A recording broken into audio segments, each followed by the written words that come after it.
स्वागत है आपके इंजीनियर पंडित यूट्यूब चैनल के ऊपर। आज हम राहु इन 10th हाउस के बारे में बात करने वाले हैं। राहु इन 10th हाउस क्या है एग्जैक्टली एंड सबसे ज़्यादा इम्पोर्टेंट चीज़ इसमें क्या है कि राहु जब 10th हाउस में होता है तो आज के जो करियर में या मॉडर्न एरा में जो चीज़ें हो रही है या नई नई टेक्नोलॉजीज आ रही है, तो उस टेक्नोलॉजी में राहु का कैसे इन्फ्लुएंस रहता है। और जिसका राहु 10th हाउस में आ रहा है तो उसका क्या बेनिफिट रहेगा या उस नेटिव को क्या बेनिफिट रहेगा, उसके बारे में हम बात करेंगे इस वीडियो में। हम ये भी डिस्कस करेंगे इस वीडियो में कि राहु का जो इन्फ्लुएंस है वो किस तरीके से इस एआई आप बोल सकते हो, नहीं तो न्यूअर टेक्नोलॉजी को अडॉप्ट करता है अपने करियर फील्ड में। करियर क्यों बोला मैंने, क्योंकि स्पेसिफिकली हमारी बात हो रही है 10th हाउस के बारे में, करियर के बारे में हमारी बात हो रही है आज। एडिशनली हम ये भी एक चीज़ इसमें डिस्कस कर सकते हैं कि अभी एक और चीज़ है, राहु जब मैं 10th हाउस बोलता हूँ तो आई am not just saying about Rahu यहाँ पे बैठा हुआ है। ये फर्स्ट थिंग तो है ही कि राहु 10th हाउस का ये भी एक पॉइंट ऑफ व्यू है कि राहु 10th हाउस मतलब इसी के बारे में हम आज बात करें। बट वन थिंग एक और इसमें इम्पोर्टेंट है, राहु अगर आपका अर्थ त्रिकोण में है यहाँ पे एंड यहाँ पे, तो भी राहु आपके 10th हाउस को इन्फ्लुएंस करेगा। तो जिसका एस्पेक्ट भी आ रहा है उसके लिए भी ये वीडियो एप्लीकेबल है, भले वो डायरेक्टली नहीं है but yes, Rahu has the connection with 10th house. तो उसका भी एक पर्सपेक्टिव, उसका भी जो एक परसेप्शन है फॉर दिस लेटेस्ट टेक्नोलॉजी या मॉडर्न टेक्नोलॉजी, तो उनके लिए भी ये वीडियो एप्लीकेबल रहेगा। एडिशनली हम साथ साथ कुछ कन्वेंशंस भी डिस्कस करेंगे राहु के साथ, जिससे और भी क्लैरिटी आएगी आपको कि एग्जैक्टली आपके राहु को किस फील्ड में आपको यूटिलाइज करना है। जैसे फॉर एग्जांपल वीनस साथ में है तो वीनस आता है आर्ट ब्यूटी, तो उस सेक्टर में आपका अगर करियर हो रहा है तो उसमें आपको टेक्नोलॉजी को इंटीग्रेट करके किस तरीके से आपके करियर को आगे लेके जाना है, वो सारी चीज़ आज हम डिस्कस करेंगे। तो स्टार्ट करते हैं वीडियो के साथ। अभी राहु जब 10th हाउस में होता है तो क्या, फर्स्ट थिंग हम जानते हैं कि राहु का नेचर क्या है। राहु का जो नेचर है that is first thing unconventional है। Unconventional, out of the box, कुछ यूनिक करने का क्रेज होता है। यूनिक करना है, अनकन्वेंशनल करना है, आउट ऑफ द बॉक्स करना है, दुनिया से अलग जाके करना है। एंड राहु का एक ऐसे कि राहु एक फॉरेन प्लैनेट है, प्लैनेट बोल सकते हो नहीं तो फॉरेन एलिमेंट बोल सकते हो।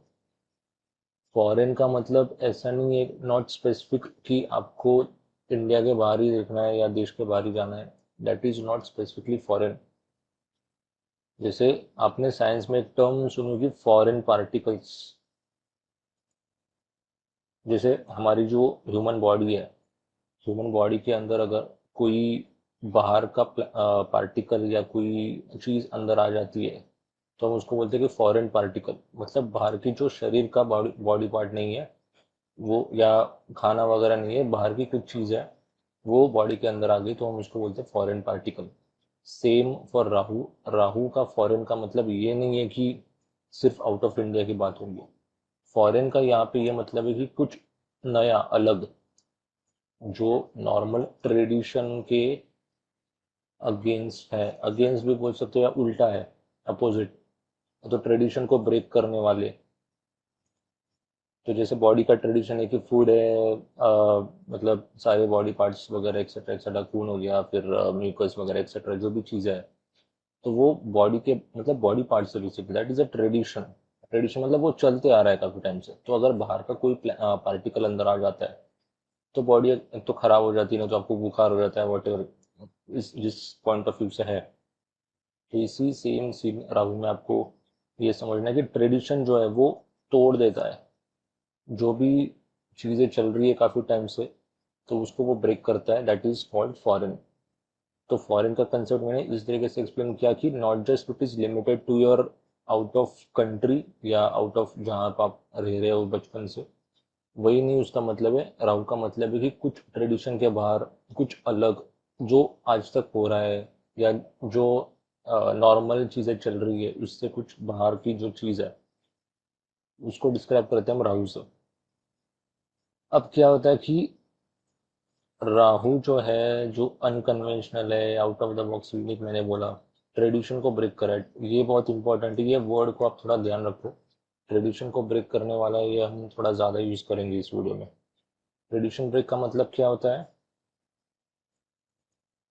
जैसे फ्लॉपी डिस्क है, पहले फ्लॉपी डिस्क हुआ करती थी, फिर सीडी डीवीडी वगैरह ये चीज़ें आई, एंड देन आके अभी पेन ड्राइव्स वगैरह यूज़ करते हैं, या ब्लूटूथ से ही कर लेते हैं, या सीधे व्हाट्सएप से भेज देते हैं। सो ये जो टेक्नोलॉजी में अपग्रेड हुआ है, अभी काफ़ी टाइम से लोग फ्लॉपी डिस्क यूज़ कर रहे थे, फिर कुछ नई टेक्नोलॉजी आई, काफ़ी टाइम से कुछ लोग ये यूज़ कर रहे थे, फिर नई टेक्नोलॉजी आई, फिर ऐसे करते करते करते करते अभी एआई आ गया।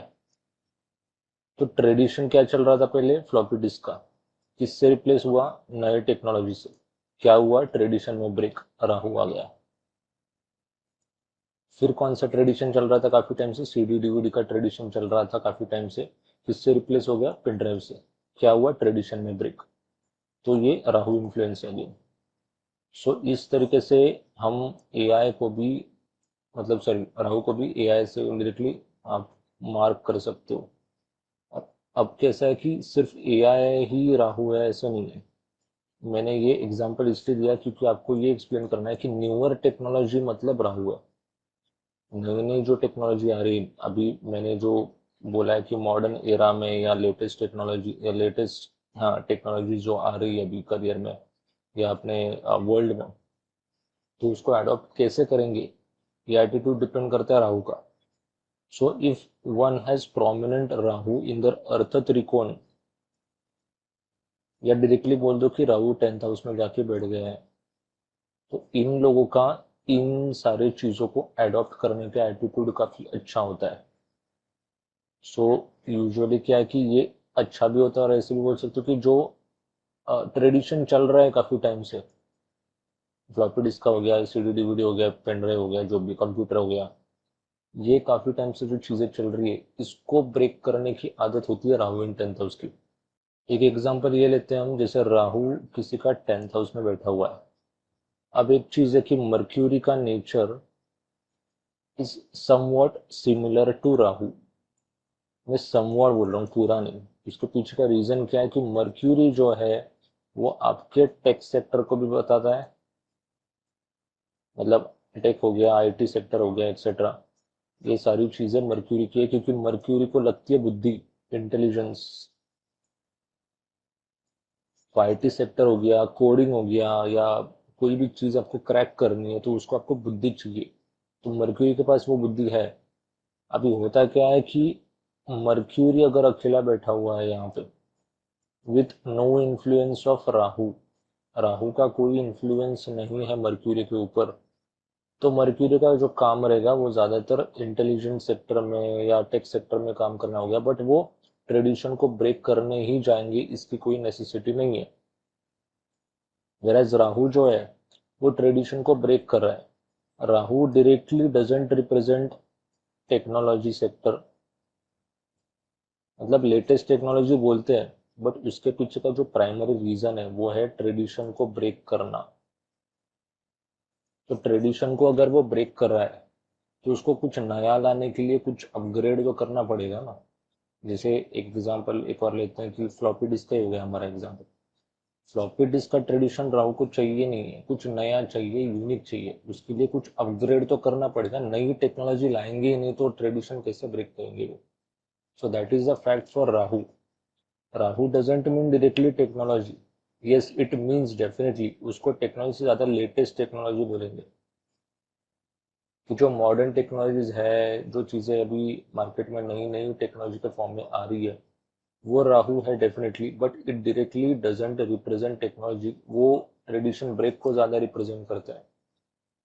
क्योंकि ऐसा भी हो सकता है फ्यूचर में कि सारा जो करियर का जो हवा चल रहा है अभी, वो एक दिन आके अपोजिट्स में भी जा सकता है फ्यूचर में, कि एआई बहुत ज्यादा हो गया तो ह्यूमन एफर्ट कहीं जो मिसिंग हो रहा है, एक्सेट्रा। तो राहु में दोनों चीजें हो रही है। राहु क्या है कि राहु एक इंटेंस प्लैनेट है। दोनों चीजें हो रही है कि काफी टाइम तक आईटी सेक्टर कहीं नहीं था, फिर अचानक से वो राइज हुआ, फिर अचानक से वो अभी धीरे धीरे धीरे नीचे गिर रहा है। सो ये राइज एंड फॉल जो चलता रहता है, that is a part of Rahu. तो राहु को एक चीज पसंद नहीं आती। तो आईटी सेक्टर का ट्रेंड काफी चल रहा था, तो वो चल रहा था तो एक ट्रेडिशन बन गया। फिर उसको ब्रेक करना जरूरी, तो ब्रेक करने के लिए क्या आ गया बीच में? AI, latest technology. So what ever it is, अभी एआई का भी एक ट्रेंड हो जाएगा, एआई भी कहीं ना कहीं एक ट्रेडिशन बन जाएगा, उसको ब्रेक करने के लिए एक और कुछ आएगा, तो ये चीजें चलती रहेगी। तो जिसका राहु है यहाँ पे, तो वो मर्क्यूरी जैसे बिहेव करेगा, जैसे टेक सेक्टर में, आईटी सेक्टर में। बट यहाँ पे जिसका राहु 10th में है, that person will continuously upgrade themselves to break the tradition. वो ज्यादा टाइम तक एक ही पैटर्न में काम नहीं करेगा, अनकन्वेंशनल है, उसको नया नया चाहिए बार बार। एक समझो, फॉर एग्जाम्पल कोडर है कोई, जिसका राहु 10th में है, तो वो एक लैंग्वेज पे काम कर रहा है क्योंकि बहुत टाइम से, तो उसको कुछ वहाँ पे स्टैग्नेंसी लग रही है, वहाँ आगे उसको कुछ रिजल्ट नहीं आ रहा है। So that person will try to upgrade themselves कि इसमें मैं और क्या कर सकता हूँ, क्या अपग्रेड कर सकता हूँ ताकि मैं और यूनिक कर पाऊँ। क्योंकि क्या है, देखो राहु जिसका 10th में है, एक चीज समझ लो यहाँ पे, तो जिसका राहु 10th में है, तो एक चीज यहाँ पे समझनी बहुत इंपॉर्टेंट है कि एक ट्रेडिशन उन्होंने, सॉरी, एक टेक्नोलॉजी उन्होंने बना दी, फिर उस टेक्नोलॉजी को सारे लोग यूज कर रहे हैं, so it has become a tradition. अब राहु को चाहिए नया नया नया चीज, एक कोई कांस्टेंट चीज में बोर हो जाता है राहु, तो उसको नया नया चीज, अनकन्वेंशनल, यूनिक करना है। तो इस ट्रेडिशन को वो ब्रेक करेंगे, एडिंग सम टेक्नोलॉजी, टेक्नोलॉजी का पार्ट ऐड करके उसको यूनिक करना है। तो उसने ट्रेडिशन को ब्रेक किया, इसका कुछ अपग्रेडेड वर्जन निकाला। जैसे अभी मैंने बोला कि आईटी सेक्टर में काफी हवा चल रहा था, फिर इसमें नेक्स्ट पार्ट आ गया एआई। एआई का भी स्टैग्नेंसी हो जाएगा, ट्रेडिशन होगा, तो इसके ऊपर भी कुछ आ जाएगा। तो राहु कंटिन्यूसली कीप अपग्रेडिंग। तो समझो किसी का राहु 10th में है, तो वो पहले आईटी सेक्टर उसने इम्प्लीमेंट किया, मतलब अपने टेक्नोलॉजी डाल के अपने आप को, अपने बिजनेस में एक अपग्रेड देखा, आईटी सेक्टर को इंटीग्रेट करके। देन सारे लोग यूज कर रहे थे उसको, अगेन काइंड ऑफ बोल सकते कि ट्रेडिशन एक बन गया, उसको ब्रेक करना है। Then again they are integrating AI in their business. वैसे करते करते ये आगे आगे चलते रहेंगे। तो राहु 10th था उसका एक इम्पॉर्टेंट चीज यहाँ पे कि एम्बिशियस काफी है, एम्बिशियस नेचर बहुत ज्यादा हाई होता है राहु का 10th में।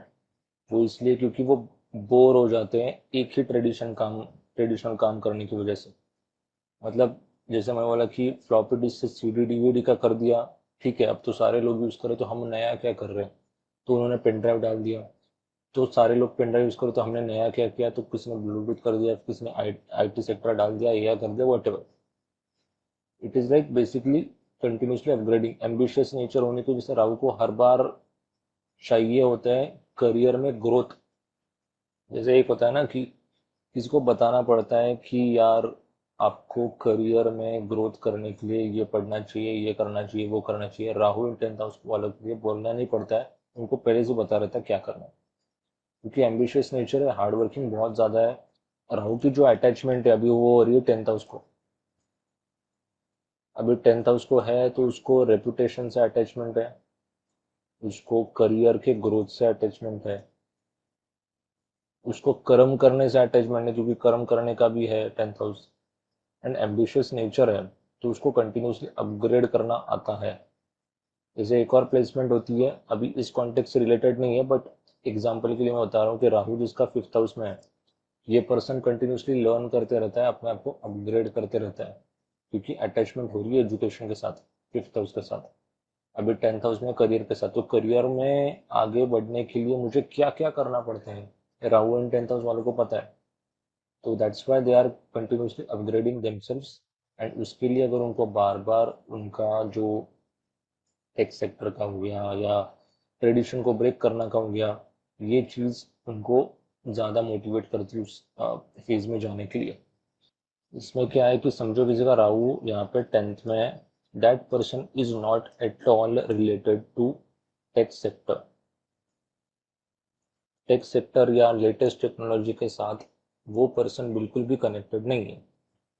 समझो ये पर्सन है किसी पेंटिंग इंडस्ट्री में काम करने वाला, तो ये जो पर्सन है वो किस तरीके से आगे बढ़ेगा। अभी समझो कोई एआई है, फॉर एग्जांपल लेते हैं, पेंटिंग छोड़ो, हम कंटेंट राइटिंग लेते हैं, थोड़ा इजी रहेगा समझने में। कंटेंट राइटर है कोई जिसका 10th हाउस में राहु है। अभी उसको एक चीज समझ आती है कि ठीक है, अभी एआई आया है, एआई आया है तो हमको कंटेंट राइटर्स को रिप्लेस कर रहा है एआई, इन शॉर्ट कर चुका है almost most of the cases. तो यहाँ पे जिसका 10th हाउस में राहु है ना, तो वो ऐसे गुस्सा नहीं करेगा कि एआई आए, एआई की वजह से मेरा जॉब चला गया, अभी मैं क्या करूँ। That 10th house Rahu will adopt the technology, और वो अपने आप को अपग्रेड करके एआई कंटेंट एडिटर्स जो अभी काम चल रहा है ज़्यादातर केसेस में, मतलब जो भी एआई से कंटेंट जनरेट हो रहा है उनको एडिट करके प्रूफ रीड करके जो डाल रहे हैं उसको एआई कंटेंट एडिटर भी बोल रहे हैं। तो इन दैट केस जिसका राहु 10th हाउस में है एंड वो कंटेंट राइटर है, तो वो एआई को अपग्रेड करके उसको कैसे अपने करियर में लगा सकता है इसके बारे में सोचेगा, अपग्रेड करेगा और सक्सेसफुल भी बन जाएगा। रोने वाले लोग नहीं होते राहु इन 10th हाउस, कि अभी लेटेस्ट टेक्नोलॉजी आ गया, मैं तो राइटर हूँ, मुझे तो कुछ आता ही नहीं है, मैं क्या करूँ, मैं तो नहीं सीखने वाला, ये सब कंप्लेन करने के लिए टाइम नहीं है राहु इन 10th हाउस के लिए। वो सीख के आगे बढ़ भी जाते हैं। तो एडॉप्शन जो है that is also very natural. Technology का एडॉप्शन जो इंसान आज के डेट में इजीली कर सकता है वो करियर में आगे बढ़ेंगे। तो राहु जिसका 10th में है तो वो पहले जाके एडजस्ट हो जाएगा, क्योंकि एक तो ट्रेडिशन उसको पसंद है, उसको चलता भी है हमेशा कि ठीक है कि मतलब काफी टाइम से राइटर का काम कर रहे थे हम, एक ट्रेडिशन बन गया था, कुछ नया नहीं था करने के लिए। तो एआई की वजह से कुछ नया करने को या नया सीखने का मौका मिल रहा है, तो डेफिनेटली करना चाहिए, तो वो कर लेते हैं, आगे बढ़ जाते हैं। So that makes the difference. मतलब एक तो वो बिजनेस में तो वो इंटीग्रेट करेगा, अगर वो अपने बिजनेस का कोई रिलेशन भी नहीं है टेक सेक्टर के साथ तो वो रिलेशन बना के उस हिसाब से आगे बढ़ेगा। जैसे पेंटिंग इंडस्ट्री का मैंने पहले एग्जांपल दिया था, पेंटिंग इंडस्ट्री का डायरेक्टली कुछ टेक सेक्टर या एआई सेक्टर के साथ डायरेक्टली रिलेशन भी नहीं होगा, तो भी वो कुछ ना कुछ एआई यूज करके अपने बिजनेस को बढ़ाएगा। जैसे पेंटिंग इंडस्ट्री है, अगर उसको एड्स लगाने हैं तो एड्स बनाने के लिए जो बैनर्स वगैरह लगते हैं तो उसके लिए एआई यूज करेगा, फोटोज के लिए एआई यूज करेगा, उस पर जो कॉपी राइटिंग वाला जो कंटेंट लिखना पड़ता है उसके लिए एआई यूज करेगा। So that person will integrate some AI into that business so that they will keep growing. तो जिसका 10th में रहा हो तो उसका कुछ ना कुछ संबंध अपने टेक सेक्टर के साथ तो आ ही जाता है। लेटेस्ट टेक सेक्टर से ज्यादा मैं बोलूंगा लेटेस्ट टेक्नोलॉजी के साथ संबंध कुछ ना कुछ आ ही जाता है, डायरेक्टली इनडायरेक्टली। एक तो उसका डायरेक्टली बिजनेस एआई में होगा, नहीं तो जो मैंने पेंटिंग इंडस्ट्री का एग्जांपल दिया इस तरीके से भी चीजें हो सकती है। अभी यहाँ पे सबसे इम्पोर्टेंट चीज ये है कि राहु जिसका 10th में है, साथ में कौन सा प्लैनेट है, कौन से प्लैनेट के एस्पेक्ट्स आ रहे हैं, ये चीजें बहुत अफेक्ट करेगी। यहाँ पे सिर्फ राहु है तो अभी तक जो मैंने बोला वो चीजें उनके लाइफ में हो रही होगी, तो वो टेक सेक्टर में है या कुछ इम्प्लीमेंट कर रहे हैं या एआई का यूज कर रहे हैं वगैरह। लेट्स से राहु के साथ कोई और प्लैनेट भी बैठा है, तो क्या होगा। ये राहु के साथ तो केतु नहीं आएगा क्योंकि 180 डिग्री अपोजिट है। राहु के साथ समझो एक एग्जांपल है तो वीनस आ गया। सो वीनस इज आर्ट ब्यूटी, फिर अपना रिलेशनशिप काउंसलर हो गया। इन शॉर्ट लोगों को बॉन्डिंग करके आपको मतलब एक टीम की तरह रहना है। So that is Venus, specially 10th में जब वो राहु के साथ आ जाता है। स्पेशली समझो इसमें Venus is the Lord of 10th house, यहाँ पे समझो 2 या 7 लिखा है किसी का 10th हाउस में, तो 10th house Lord Venus is in 10th house, तो इस पर्सन का पहले तो करियर डिजाइन सेक्टर में जाएगा। तो डिजाइन सेक्टर में ये राहु को इंटीग्रेट करेगा।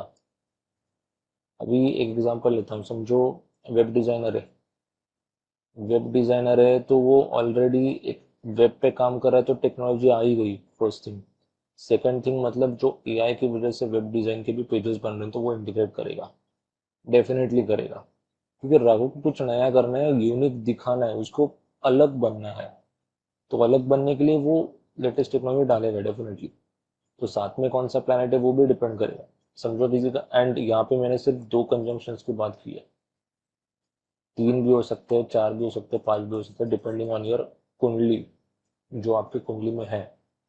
सो when there is Venus, so मैंने बोला कि उसका डिजाइन सेक्टर का कुछ रिलेशन रहेगा। उस वो क्यों मैंने बोला, क्योंकि अगर आपका टेंथ का लॉर्ड भी टेंथ में लाइक वीनस, तो डिजाइन सेक्टर में एआई इंटीग्रेट करेंगे। अगर समझो टेंथ का लॉर्ड टेंथ में नहीं है, सिर्फ राहु वीनस है, still there is some these two planetary, इसका कनेक्शन होगा डेफिनेटली। एआई का कुछ यूज रहेगा लेटेस्ट टेक्नोलॉजी का, एंड वीनस का है तो कुछ डिजाइन सेक्टर का काम रहेगा। मतलब समझो फॉर एग्जांपल सिस्टम डिजाइन में कोई, तो मैकेनिकल सिस्टम डिजाइन के किसी काम में है, तो उसका काम तो मशीनरी रिलेटेड है, बट डिजाइन का कुछ काम है ना उसमें। सो डिजाइन मतलब डिजाइनर मतलब नेसेसरी नहीं वो फैशन डिजाइनर ही होना चाहिए, या कोई पेंटर ही होना चाहिए, या कोई आर्ट रिलेटेड ही काम होना चाहिए। डिजाइन सेक्टर मतलब वो इंजीनियरिंग सेक्टर में काम करके भी डिजाइन सेक्टर में काम कर सकता है, because of Venus. So depending on your planet, it will give different results. तो जो मर्क्यूरी है, अभी ये बहुत इंटरेस्टिंग पोजीशन है, राहु एंड मर्क्यूरी। अभी मैंने जैसे बोला कि मर्क्यूरी भी टेक सेक्टर को रिप्रेजेंट कर रहा है, एंड राहु भी है वो लेटेस्ट टेक को रिप्रेजेंट कर रहा है। ये जो साथ में आ जाते हैं ना, तो ये पर्सन मोस्ट केसेस में एआई में या लेटेस्ट टेक्नोलॉजी में ज़्यादा अचीवमेंट करता हुआ दिखेगा आपको। कुछ आउट ऑफ द बॉक्स कर रहा है जो बाकी लोग नहीं कर रहे, क्योंकि मर्क्यूरी इंटेलिजेंस दिखा रहा है, राहु उसको सपोर्ट दे रहा है। अभी राहु क्या है कि मैलिफिक है, कहीं ना कहीं बुद्धि थोड़ी भ्रष्ट भी हो जाती है यहाँ पे। Rahu Mercury is basically afflicted with Rahu, तो दिमाग बहुत तेज हो जाता है, एंड कभी कभी नहीं, आप बोल सकते कि कर्म के स्थान में है तो ये कभी कभी भटक सकते हैं, अनएथिकल चीज़ों में, इलीगल चीज़ों में जा सकते हैं, if Jupiter condition is not so strong. किसी का जुपिटर अगर यहाँ पे नहीं बैठा हुआ है, तो इनके दिमाग में अनएथिकल विचार भी, मतलब विचार वगैरह आ सकते हैं। क्योंकि क्या है कि राहु थोड़ा भ्रष्ट कर रहा है, एंड मर्क्यूरी को वो मल्टीप्लाई कर रहा है, तो इंटेलिजेंस मतलब बहुत ज़्यादा इंटेलिजेंस हो जाता है, तो दिमाग इधर उधर भटकने लगता है फिर। तो जुपिटर अगर स्ट्रांग नहीं है, अगर यहाँ पे किसी का जुपिटर भी है टेंथ में, टेंथ में दे हैव जुपिटर, और Jupiter aspect along with Rahu mercury, तो इतना प्रॉब्लम नहीं आएगा। या फर्स्ट हाउस में अगर जुपिटर बैठा हुआ है या देख रहा है, तो इतना इशू नहीं आएगा। बट जुपिटर बहुत खराब है, नवमांश कुंडली में भी ज़्यादा कुछ स्ट्रांग है नहीं, तो उस केस में ज़्यादातर, मतलब ऐसा नहीं है कि मैं बोल रहा हूँ कि सारे लोग अनएथिकल वे से आगे बढ़ेंगे, बट थॉट्स आ सकते हैं डेफिनेटली, क्योंकि दिमाग बहुत तेज है, तो इधर उधर भटकने की थोड़ी चांसेस है। बट राहु मर्क्यूरी में एक चीज मैं बताऊंगा, not about this video but in general, जो राहु मर्क्यूरी का कन्वेंशन होता है, इन्होंने अपना दिमाग किसी फ्रूटफुल चीज में, एथिकल चीज में, या हम लोग दुनिया का भला करने में लगाएंगे ना, तो ये राहु मर्क्यूरी बहुत ज्यादा सक्सेसफुल भी बनाता है। तो दैट इज मोस्ट इम्पोर्टेंट, क्योंकि साथ में दो प्लैनेट आ गए, राहु मर्क्यूरी एक दूसरे के दोस्त है, फ्रेंड है, but Rahu is a strong malefic planet, वो बुद्धि को भ्रष्ट करता है। तो अगर आपका माइंड स्टेबल है, या जो कर्म है वो स्टेबल है, सही डायरेक्शन में है, तो यही लेटेस्ट टेक्नोलॉजी आप लोगों को हेल्प करने के लिए, या दुनिया को ग्रो करने के लिए, एक्सेट्रा अपनी कंपनी को ग्रो करने के लिए, ये चीज़ें आप यूज़ कर सकते हो वेन इज राहु मर्क्यूरी। ये काफ़ी इंटरेस्टिंग कॉम्बिनेशन है टुगेदर, राहु मार्स टुगेदर है, तो अपना अग्रेशन एंड एंगर जो है वो टेक्नोलॉजी के साथ कहीं ना कहीं थोड़ा सा टकराएगा। क्योंकि क्या है कि अंगारक दोष है, फर्स्ट थिंग। मंगल जब टेंथ में आ जाता है तो person is very hard working. If you see someone's Mars aspecting tenth house और सिटिंग इन टेंथ हाउस, ये लोग बहुत ज़्यादा मेहनती होते हैं, गिव अप नहीं करते हैं अपनी लाइफ में। एंड राहु भी एम्बिशियस है, भी ऐसा है कि directly both ambitious planet are in tenth house. But होता क्या है ना कि मार्स के पास पेशेंस कम होता है, तो इम्पेशंस में, जल्दबाजी में कुछ शॉर्टकट मार सकते हैं, एआई एआई से या लेटेस्ट टेक्नोलॉजी से, ये चीज़ है, स्पेशली अगेन जुपिटर देखना पड़ेगा, क्योंकि राहु एंड मार्स दोनों भी मैलेफिक प्लैनेट होने की वजह से उनका डायरेक्टली इम्पैक्ट 10th हाउस पे पड़ेगा। तो अगर कर्म स्थान में दो मैलेफिक प्लैनेट बैठे हुए हैं तो उसका कुछ ना कुछ एम्बिशंस पे, उसके करियर पे ऊपर नीचे चीज़ें होगी। सो ये इम्पोर्टेंट है कि जुपिटर का कैसे सिनेरियो वहाँ पे है। मार्स वहाँ पे तो कुछ इंजीनियरिंग सेक्टर रिलेटेड काम कर सकता है, सन में भी होता है ऐसे। सन में वो गवर्नमेंट सेक्टर में भी आ जाता है, एंड कुछ इंजीनियरिंग में आप बोल सकते हो। Mars and Saturn specifically comes in engineering sector. तो इंजीनियरिंग सेक्टर में वो टेक्नोलॉजी को मतलब अपडेट कर सकते हैं, डाल सकते हैं। समझो कोई let's say civil engineer, real estate का उसका बिजनेस है, तो एआई को डालेगा। कोई डिजाइनिंग वगैरह करनी पड़ती है बिल्डिंग्स की वगैरह, तो उसके लिए एआई का क्या यूज करके उसमें हम जल्द से जल्द काम कर सकते हैं, या कंटेंट या जो भी क्लाइंट का जो भी रिक्वायरमेंट है वो डिलीवर कर सकते हैं, उसमें वो दिमाग लगाएगा। If one has Rahu Mars और राहु सैटर्न, तो depending on the planet it, वो उसका चीजें इधर उधर होगी। एक और क्या है कि राहु सैटर्न का मुझे डिस्कस करना है। सैटर्न का जब केतु के साथ होता है, जैसे मैंने काफी सारे वीडियोज में मैंने बोला कि सैटर्न केतु जब साथ में है, person has natural acceptance as well as they are very hard working. तो एक्सेप्ट वो जल्दी करते हैं चीज़ों को, बट वो मेहनत भी करते हैं। वेराज यहाँ पे क्या हो रहा है राहु सैटर्न में, मेहनत बहुत करते हैं, क्योंकि राहु भी एम्बिशियस है, सैटर्न भी, मतलब सैटर्न भी कर्मठी है। तो मेहनत बहुत कर रहे हैं, बट एक्सेप्टेंस रेट थोड़ा सा कम होता है। ये थोड़ा कम है in case of Rahu Saturn, क्योंकि क्या है कि राहु सैटर्न में बहुत ज़्यादा तेज़ी से ऊपर जाते हैं, तेज़ी से गिरने के चांसेस भी होते हैं, क्योंकि राहु सैटर्न में ज़्यादातर लोग आप देखोगे कि उनके जेलस लोग काफ़ी होते हैं लाइफ में। अपने दोस्त हो गए या अपने आजू बाजू के लोग हैं, घर वाले इन द सेंस रिलेटिव्स वगैरह, ये सारे लोग डायरेक्टली और इनडायरेक्टली जेलस होते हैं। इसके पीछे का रीज़न भी है कि राहु क्रिएट कर रहा है इल्यूजन। लोगों को समझ नहीं आ रहा है कि उसका दिमाग, मतलब लोगों को हमेशा ऐसा लग रहा है कि ये पर्सन कुछ ना कुछ जुगाड़ कर रहा है। Saturn is also in that case से कि इसका सैटर्न 10th में है, तो उसको ज़्यादातर लोग उल्टा ही समझते हैं।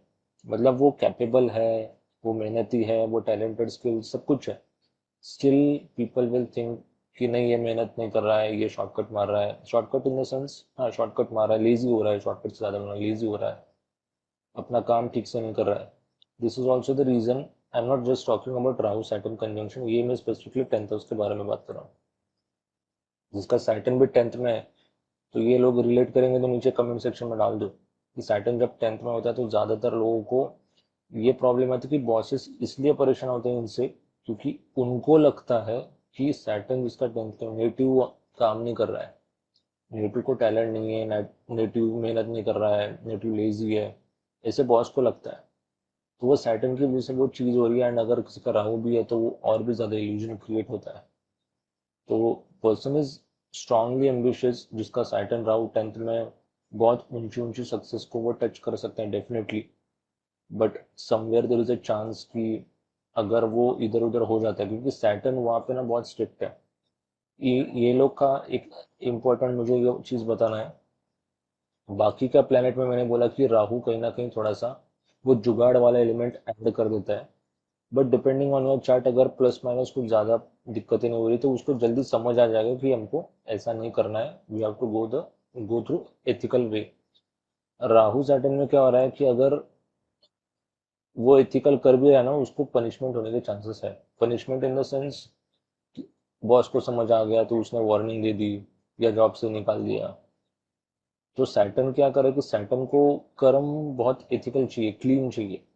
यहाँ पे अगर किसी ने कुछ हेरा फेरी जुगाड़ करने की कोशिश की तो शनि वहाँ पे बहुत ज़्यादा सीरियसली हैमर करता है।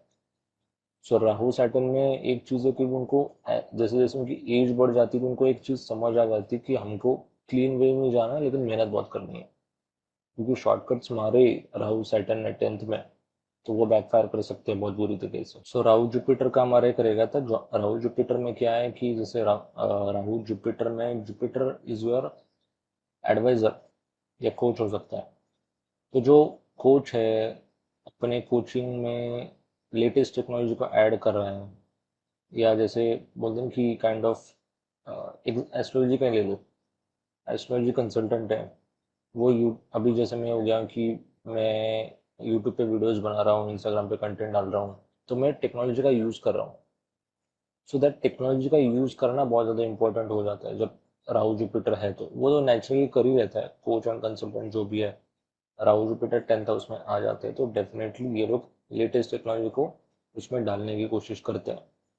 सो ये था पूरा राहु का 10th हाउस में उसका नेचर क्या होता है, किस तरीके से ये लोग अपने ट्रेडिशन को ब्रेक करते हैं by bringing out latest technologies. और जो भी ट्रेडिशन चल रहा है, किसी भी टेक्नोलॉजी का भी कुछ भी ट्रेडिशन चल रहा है, तो वो बार बार ब्रेक करेंगे, इल्यूजन क्रिएट करते हैं काफ़ी। तो लोगों को 10th में जब राहु होता है तो यूजुअली लोग उनको गलत समझ लेते हैं कभी कभी, ये भी देखा गया है। बट जो आज का टॉपिक है रिगार्डिंग न्यूअर टेक्नोलॉजीज को अडॉप्ट करना, ये बहुत इजीली अडॉप्ट कर लेते हैं, इजीली अडॉप्ट भी करते हैं। उनकी खुद की इच्छा भी होती है कि नए नए टेक्नोलॉजीज को ऐड करके अपने करियर में ग्रोथ देखने की कोशिश करें। So this was about Rahu in 10th house today for latest technology को कैसे इस तरीके से देखा जाए। आपके कुछ भी डाउट्स रहेंगे तो आप नीचे कमेंट सेक्शन में डाल दो। नेक्स्ट वीडियो का कुछ सजेशन रहेगा तो आप नीचे कमेंट सेक्शन में डाल दो। मिलते हैं अगले वीडियो में। Thank you.